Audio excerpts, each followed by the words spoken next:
Cambiamos de tema. En el proyecto de presupuesto de egresos de la Federación están faltando recursos para el Sistema Nacional Anticorrupción. Acuérdense, el tema de la corrupción es uno de los más graves que aquejan a nuestro país.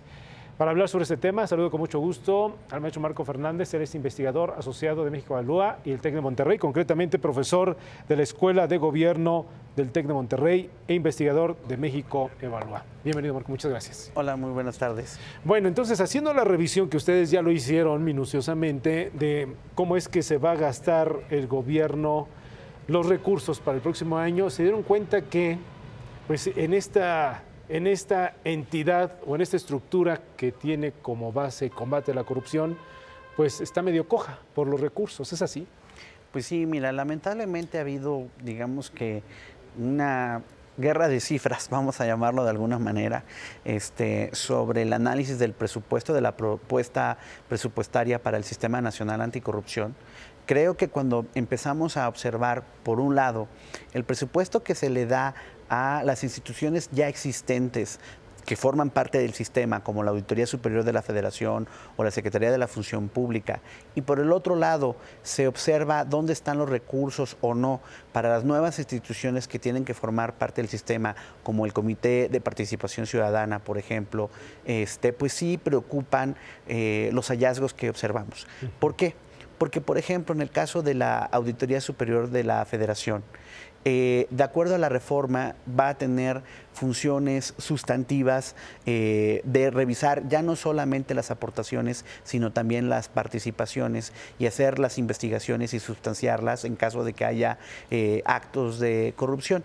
Y para ella, por ejemplo, se destinan 2.275 millones de pesos, que en términos reales es pues, menos del 5% de incremento, que es realmente una cifra menor, dado el tamaño de las nuevas circunstancias que se le piden que esté cumpliendo la Auditoría Superior de la Federación. Sí. En el caso de la Secretaría de la Función Pública, de hecho, recibe una disminución de 8.4% en términos reales. Hay programas, por ejemplo, dentro de esta Secretaría, el programa de inhibición y sanción de las prácticas de corrupción, que tiene una disminución del 3.8% de presupuesto. La Cámara de Diputados mandó a hacer un estudio con los colegas del Centro de Finanzas Públicas y hicieron una proyección de qué recursos adicionales se necesitarían para llevar a buen puerto el Sistema Nacional Anticorrupción. En cálculos de ellos, por ejemplo, señalan que al menos se necesitarían 1.500 millones de pesos adicionales para jalar el Sistema Nacional Anticorrupción. Por ejemplo, en el caso del Tribunal de Justicia Administrativa, la ley contempla que debe de haber 5 salas especializadas que van a estar a cargo de 3 magistrados cada una de ellas. Sí. Y cuando uno observa las asignaciones presupuestales que se le dan a este tribunal, pues realmente pues son muy pequeñas, dado otra vez, insisto, las expectativas de lo que tienen que hacer. Se tiene que crear, por ejemplo, una plataforma que concentre toda la información de las declaraciones patrimoniales de intereses y de impuestos y otra serie de indicadores de la efectividad de la política anticorrupción, y hasta ahorita no se ha contemplado una partida especial para ella. El argumento que ha hecho algunos funcionarios de la Secretaría de Hacienda es que como todavía no se ha creado ciertas instancias como el Comité de Participación Ciudadana, no se ha nombrado a quien vaya a ser el secretario ejecutivo del sistema, sí, pues no pueden dar presupuesto para estas instancias. Pero sin embargo, va a ocurrir, lo sabemos. Va a ocurrir el próximo año. Exacto. Y aprendiendo justo del pasado, de cambios sustantivos del Estado mexicano que también tuvieron la necesidad de recursos, sí, es por eso que sí llamamos a los legisladores a realmente en las negociaciones que se están llevando a cabo del análisis del presupuesto a establecer una partida presupuestal necesaria para estas nuevas funciones, sobre todo porque ya habíamos platicado la vez pasada en el caso del sector educativo, también recortes muy importantes que pone en entredicho la posibilidad de llevar a buen puerto la reforma educativa. Sí. Y la reforma educativa, junto con la reforma del Sistema Nacional Anticorrupción,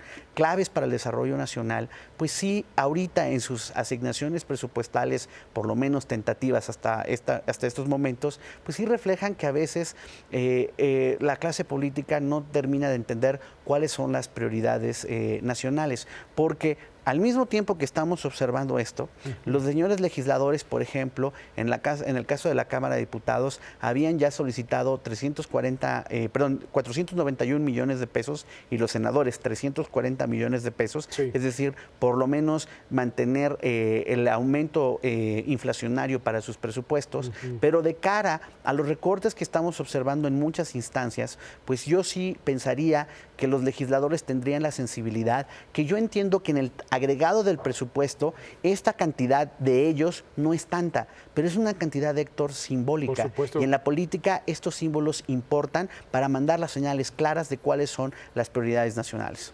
Las prioridades nacionales, que el combate a la corrupción, pues es sin duda que llevan los primeros lugares en ese orden de importancia. No solamente lo ha dicho la sociedad civil organizada, lo ha reconocido el propio gobierno, lo han reconocido los legisladores, pero falta la acción. Y el hecho de que se mencione de que para el próximo año no estén contemplados los recursos para poder funcionar con esta estructura, o de plano es un tema de simulación, o es un tema de ignorancia, o es un tema de falta de voluntad política, que ya está muy manoseado el término, pero es real, o la suma de las tres.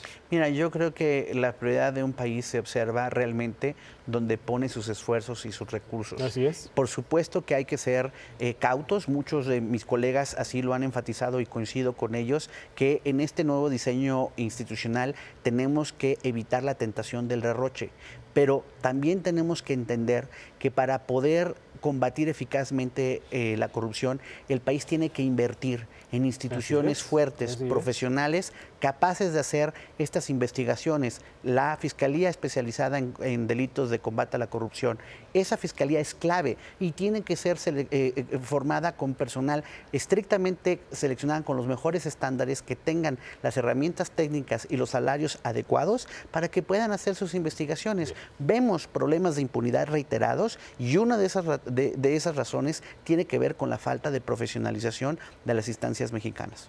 Bien, Marco Fernández, muchas gracias. ¿Dónde se puede ver más información de todo lo que nos estás comentando? Miren, tanto en la página de internet de México Evalúa, la página de internet de la Escuela de Gobierno, los estudios también de los colegas del CIEP, hay varios lugares donde hemos estado documentando distintos analistas este punto. Creo que es muy importante que la ciudadanía esté realmente presionando para que combatamos eficazmente la corrupción a partir de entrada con los recursos necesarios. Nos quedamos con este mensaje. Marco, muchas gracias. Muchísimas gracias.